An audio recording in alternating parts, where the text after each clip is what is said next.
Tremenda, grandísima, hermosa, maravillosa, talentosa, todo.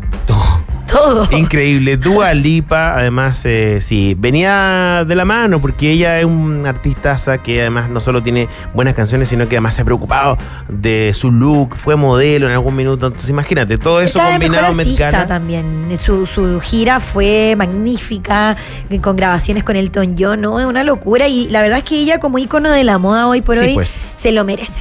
Así es. Bueno, íconos de la moda y también íconos de la política. De ahí de unos íconos pasamos a otros íconos, porque vamos a hablar de política, vamos a hablar de acuerdos, vamos a hablar de el contexto de lo que está ocurriendo, y para eso nosotros vamos a conversar con nuestro querido Nicolás. Nicolás Freire, ¿cómo estás? ¿Cómo están? Yo triste, oye, de no poder estar ahí sentado. Sí, nosotros también. Por supuesto. Oye, Nicolás Freire, doctor en estudios americanos y analista político. Es que no sabíamos si estabas conectado, así que ahora sí que te presentamos bien. Académico de la USEN, de vacaciones, pero te vi hoy día muy, muy movido. No estoy de vacaciones, pero me fue imposible llegar. No, pero estás de vacaciones con tus clases, me imagino, con el año ahí. Digamos que estoy sin la docencia, claro, pero sigo cumpliendo ahí mis compromisos académicos. Sí. No me vaya a meter en problemas, doña. No, Nicolás desde la playa. Claro. Al contrario, y había presentado una licencia. Fran, tienes que preguntar esas cosas antes. Oye, debo confesar aquí que han habido algunos panelistas que nos han dicho, no digan que estoy afuera. Yo estoy en Santiago en este momento, así que ningún problema. Eso, lo sabemos. Estamos tonteando, pero ya, pasando a la conversación seria y pasando a la política, Fran Huerta nos va a introducir, porque hay dos grandes temas pasando en la arista política, y yo quisiera que le pudiéramos dedicar un poquito a cada una. Tú ordenas la conversación. Sí, yo creo que lo veíamos ahí fuera del micrófono, porque con Nico siempre tenemos un montón de aspectos que conversar, pero partamos, Nico, por esta lista única o no del proceso constituyente. Dicen que hay apoyos del PPD. ¿Qué se está conversando en la interna de cada uno de los partidos y cuál es el objetivo que se necesita alcanzar? Sí, mira, a ver, voy a separar en dos partes. Voy a hacer el análisis, como siempre, desde la perspectiva política, y después les voy a contar un dato político, porque ahí hay hablo siendo parte de uno de esos procesos, ya les voy a contar. Lo primero es que, mira, respecto del proceso constituyente, hoy día la discusión en la centroizquierda y en la izquierda está particularmente para la elección, si ir en una o en dos listas. ¿Qué significa ir en una o en dos listas? Ir en Apruebo Dignidad separado de Socialismo Democrático, o ir todos juntos, digamos, en términos generales. Después cada partido podrá decidir en qué lista ir, si es que hay dos listas o no. Claro. ¿Qué elementos positivos tendría eso? Algunos dicen que se podría conquistar un mayor número de electores, porque hay electores de centro que no van a estar dispuestos en votar por una lista en donde exista gente que afín a mis ideas, pero claro, gente muy lejana. Y esto desde dos perspectivas, o sea, pueden haber simpatizantes liberales o del PPD que no quieran votar en una lista donde hay gente del Partido Comunista, y pueden haber militantes comunistas que no estén muy dispuestos a votar, o ni siquiera militantes, simpatizantes en una lista donde hay PPDs y liberales, por ponerlo en un ejemplo bien concreto. Ahora, por otra parte, y eso aumentaría quizás el abanico de electores, pero por otra parte, como las listas el sistema de listas es un sistema proporcional en donde se privilegian los votos que obtengan las listas, y no los candidatos o las candidatas. Correcto. Efectivamente, electoralmente, bajo la teoría más pura y dura, no convendría ir separados, porque sumando las fuerzas, aunque sean un poquito menos votos, puedes obtener más cupos, puedes elegir más personas en el órgano constituyente. Claro. Pero eso no sería... Esa es la dinámica. Ok, pero eso no sería poco honesto con la realidad de la interna del oficialismo. Es que ahí, mira, y ahí tengo que, por fuerza de cosas, señalar lo segundo que te decía.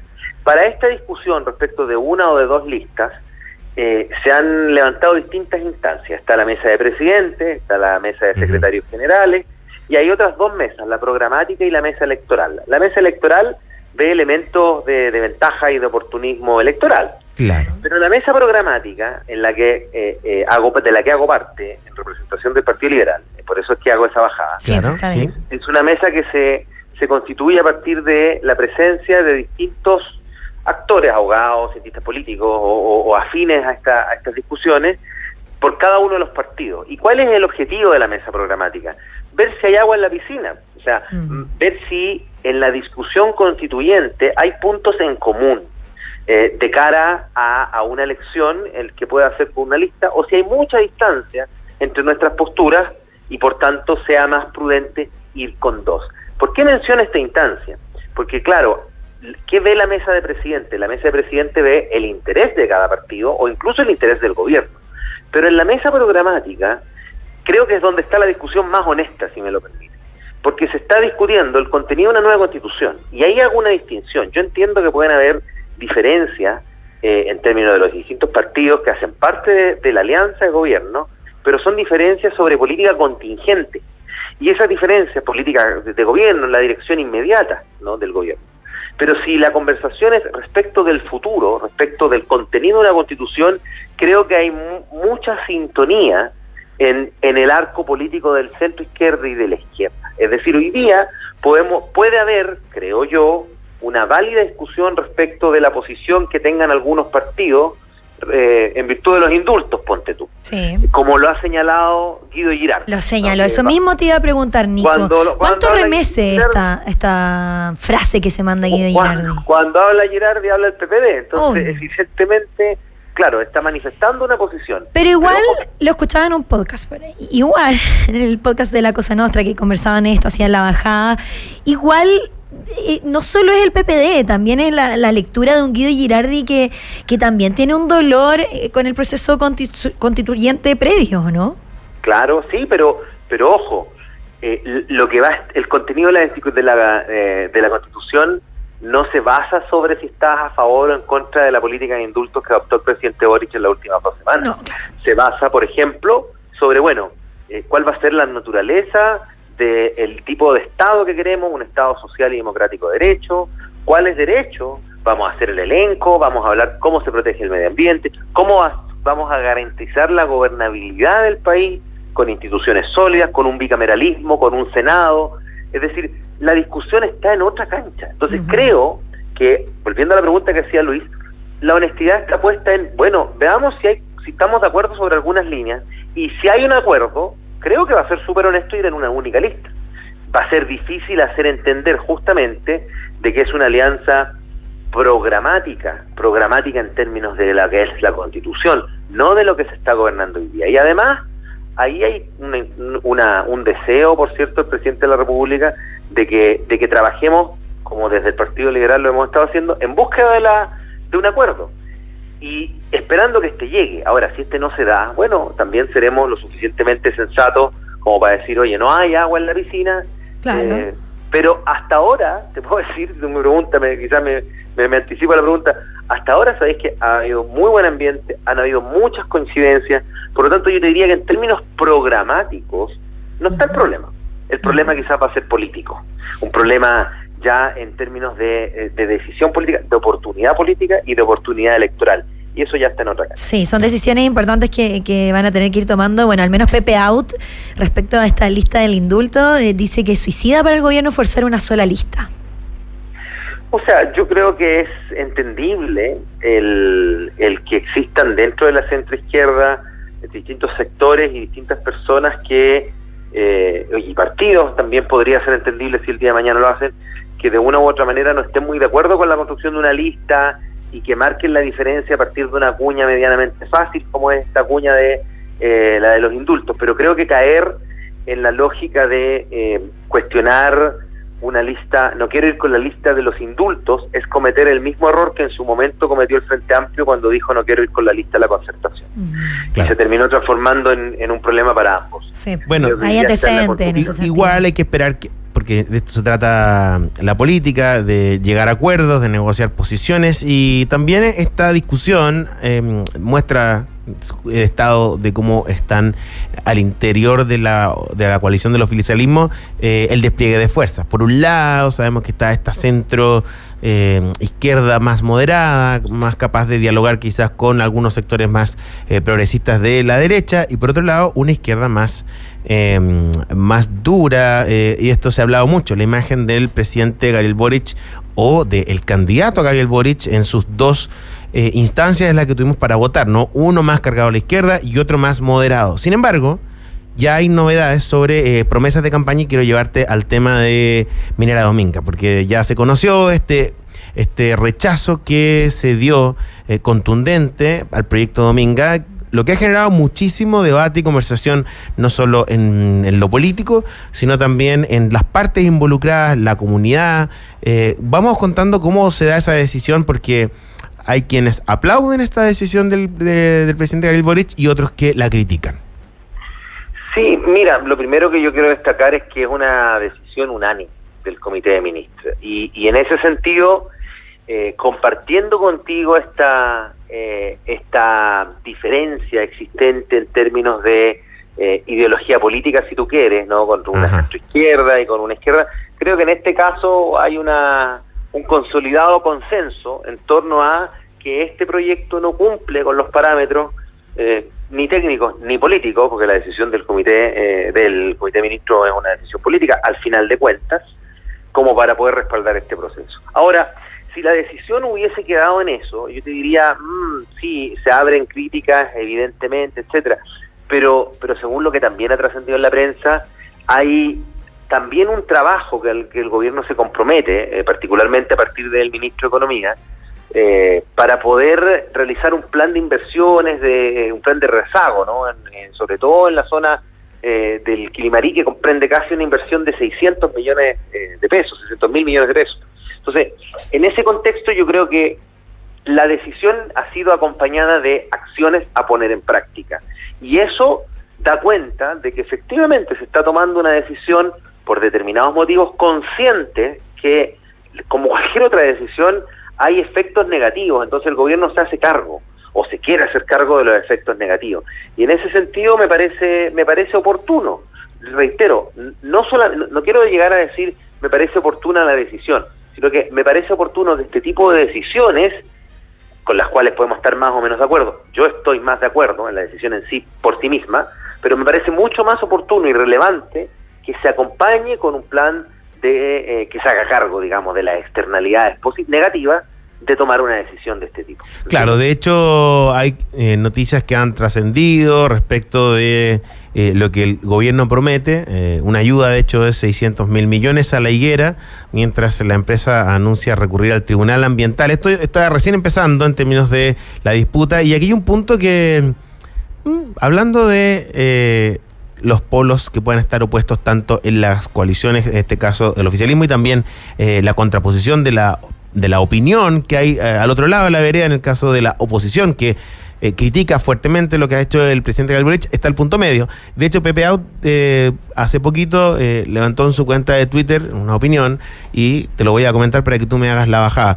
Dice que, bueno, como venía con informe ambiental favorable, la decisión política del Consejo de Ministros de rechazar Dominga en agosto de 2017 provocó la renuncia de varios ministros. Ahora fue unánime y era que no, dice, si el presidente había comprometido su rechazo en campaña, los informes dan lo mismo. Esto es lo que escribe Pepe Out en su cuenta de Twitter. Está haciendo harto citarlo, Pepe Out.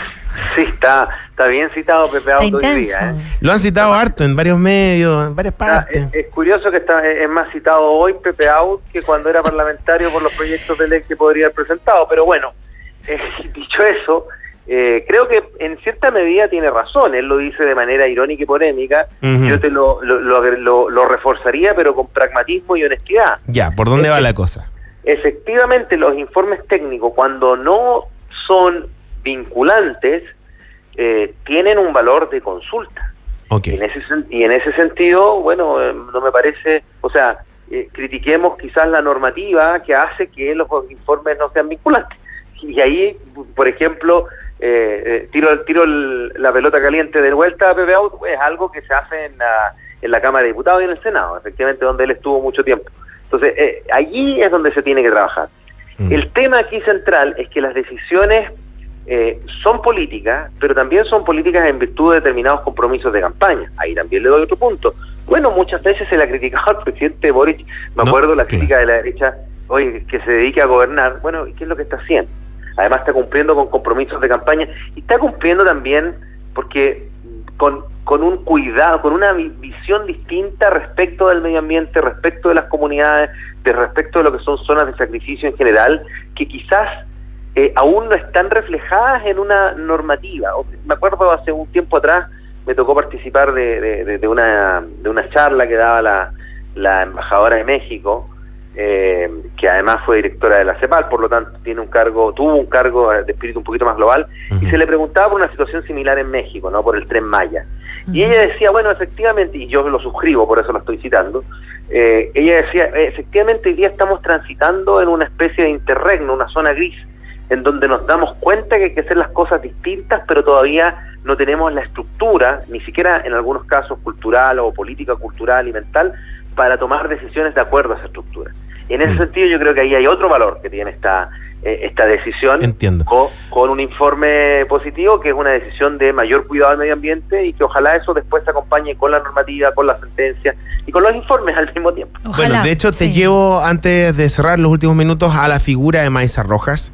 Ha dicho dos cosas que se pueden desprender de sus palabras. Uno, de hecho, tiene que ver con que lo que acaba de decir la ministra es que se tomó una decisión robusta, trazable, basada en la evidencia técnica, y otro deslizado también que trascendió en sus palabras es que tuvieron a la vista todos los informes técnicos. Aquí hay una defensa importante, y te llevo a la figura política de Maysa Rojas. Mira, a ver, para poder hablar solo de la figura política de Maysa Rojas, creo que esta situación, al contrario de ponerla sobre el tapete o de ponerla entre las ministras con, digamos, que podrían estar en el paredón del cambio ministerial, del cambio de gabinete, yo creo que refuerza su posición.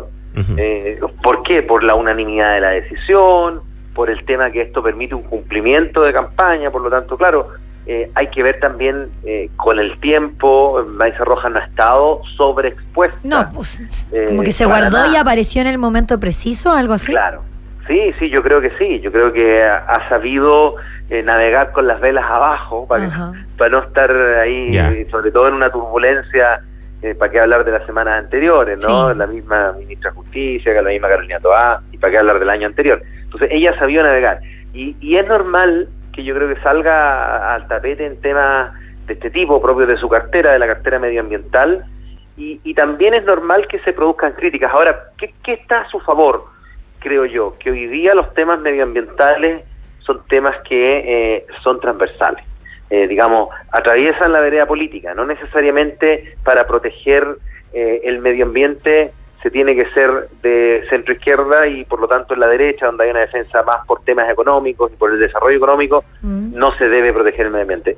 En ese contexto yo creo que hoy día Maysa Rojas puede encontrar, en virtud de cómo se posicione en las próximas semanas y cuáles sean los coletazos de esta decisión, incluso cierta defensa en una derecha más propensa a dejar de lado la economía por la economía y preocuparse más bien de lo que es el cuidado del medio ambiente. Situación que se va a ver reflejada también en la discusión constituyente, para conectarme con el primer tema que estábamos conversando, ¿no? Sí. El hecho de la protección medioambiental, así como el Estado Social y Democrático de Derecho, ya la derecha lo incorporó en su léxico. Entonces, bueno, ahora es el momento de pasar la cuenta y decirles, perfecto, ok, ¿cómo lo vamos a incorporar? Porque una cosa es que salga el presidente de la UDI, el senador Macaya, hablando en los más relevantes programas de televisión, defendiendo este giro de la derecha a validar un Estado social y democrático de derecho, a validar los temas de la protección del medio ambiente, y otra cosa, como para ponerlo a la inversa, ¿no? Un dicho no muy agradable hoy por hoy en la centroizquierda. Otra cosa es con guitarra, cuando estáis con las manos en el piano. Sí. Claro. Vamos a ver cómo eso se transforma de una cuña fácil en un contenido y en dejar de lado una crítica que si no se entendería en virtud de lo que se ha declarado, ¿no? A los 4 vientos. ¿Cómo lo van a hacer? Es una de las interrogantes que quedan pendientes, a ver si la vamos resolviendo durante las próximas semanas. Nicolás Freire, doctor en estudios americanos, analista político, gracias por conectarte con nosotros. Gracias, Nico. Nos vemos el próximo miércoles. Ya, pues ahí sí que sí. Antes de salir de vacaciones. Ya, salgo el próximo viernes. Ya, y ahí nos mandan las fechas por WhatsApp para dejarlo anotado, porque son hartos para Bien. Oye, gracias, Nico, te pasaste. Un abrazo, a descansar nomás, bien. Cuídate, chao. Igual. Gracias. Seguimos a la 92.9. Teníamos que hacer ese análisis político junto a Nico Freire. Vamos a hacer nosotros ahora un breve alto y ya volvemos. Porque hacer una pausa también es clave. 92.9 FM. La clave me escucha.